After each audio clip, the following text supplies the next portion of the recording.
কলকাতা বিশ্ববিদ্যালয়ের অধীনে যে সমস্ত ছাত্রছাত্রী সেমিস্টার 5-এ পড়ছো, তোমাদের যে ছাত্রছাত্রীদের ফিলোসফি জেনারেল পেপার আছে, মানে দর্শন সাবজেক্ট আছে, তোমাদের দুটো পার্ট আছে, ডিএসসি A1 আছে এবং ডিএসসি A2 আছে। যাদের ডিএসসি A1 সাবজেক্ট আছে এথিক্স, ইন্ডিয়ান অ্যান্ড ওয়েস্টার্ন, এই ডিএসসি A1-এর 2023 সালের MCQ সলভ এবং কোশ্চেন পেপার আমি আপলোড করছি, তোমরা প্রত্যেকে দেখে নাও। আর যারা চ্যানেলে নতুন থাকবে তোমরা প্রত্যেকে সাবস্ক্রাইব করে রাখবে, এরকম নতুন নতুন আপডেট প্রতিটা মুহূর্তে পেয়ে যাবে। এবং 2024-25-এ যে ফিলোসফি জেনারেল এক্সাম হবে সাজেশান আপলোড করব, প্রত্যেকে সাজেশানটিও ফলো করে নিও।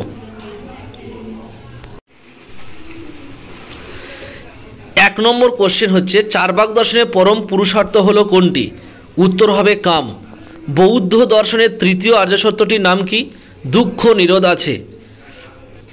3 নম্বর, বৌদ্ধ মতে দুঃখের মূল কারণ কি? অবিদ্যা। ভারতীয় নীতিশাস্ত্র অনুসারে কোনটি পুরুষার্থ নয়? উত্তর হবে কর্ম। কোন ভারতীয় দর্শনকে দেহাত্মবাদী বলা হয়? চারবাক দর্শন। প্রতিবর্তক ক্রিয়া হলো নীতি বহির্ভূত ক্রিয়া। নেক্সট, চারবাক মতে কোনটি চতুর্ভুজের উপাদান নয়? উত্তর হবে বোম। নেক্সট, বেনথামের উল্লেখিত নৈতিক নিয়ন্ত্রণের সঙ্গে মিল যে অপর একটি নিয়ন্ত্রণ যোগ করেছেন সেটি হলো রাজনৈতিক। তৃপ্ত শুকর অপেক্ষা অসুখী সক্রিয় ভালো, এই বক্তব্যটিকার মিল। নেক্সট, তোমার করা উচিত মানেই তুমি করতে পারো, কার উক্তি? কান্ট। পরসুখবাদ অনুসারে নৈতিক বিচারের মানদণ্ড হলো সর্বাধিক মানুষের সর্বাধিক মঙ্গল। আকস্মিক ক্রিয়া হলো, নেক্সট প্রশ্ন হলো আকস্মিক ক্রিয়া হলো নীতি বহির্ভূত ক্রিয়া। এবারে 2-এর দাগে দেখো, তোমাদের 5 নম্বর যে প্রশ্নগুলো পরীক্ষায় এসেছিল 2023 সালে, তোমরা দেখে নাও।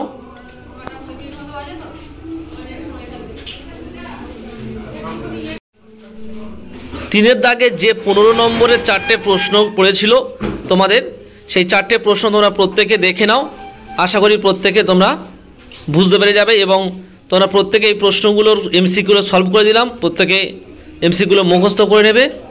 আর আমি এই সাবজেক্টের উপরে সাজেশান দেব।